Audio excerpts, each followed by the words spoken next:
L'histoire se déroule à Fort-de-France et nul ne peut se douter qu'au milieu de ce quartier urbain, la pire des misères niche au fond d'un trou.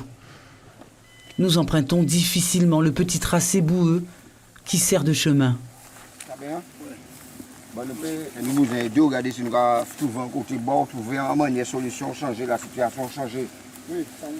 Miguel Alcan offre chaque semaine un carton de commission aux résidents de cette maison, ou plutôt ce semblant de bâtisse.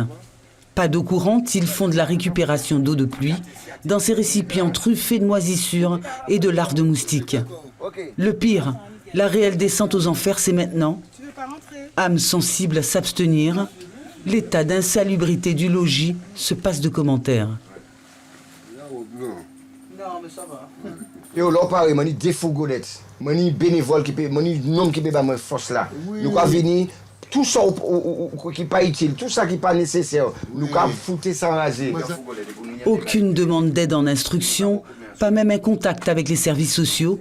Ces deux sexagénaires semblent se complaire dans la misère, comme bon nombre de personnes âgées, ancrées dans les habitudes.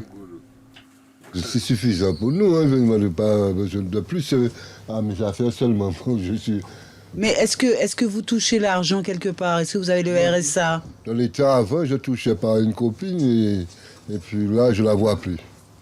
Tout ça est reparti en arrière. Voilà. D'accord. D'accord. Mais ça ne vous dérange pas de rester ici? Non, non, ça ne me dérange pas. Hein. Au contraire, je suis habitué, quoi.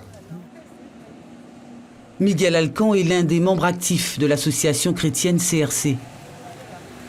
N'ayant toujours pas de local, c'est la direction du Grand Port maritime de Fort-de-France qui lui prête un emplacement pour les 2 containers où sont stockés les denrées et autres produits qu'il collecte chaque semaine pour ceux qui n'ont rien.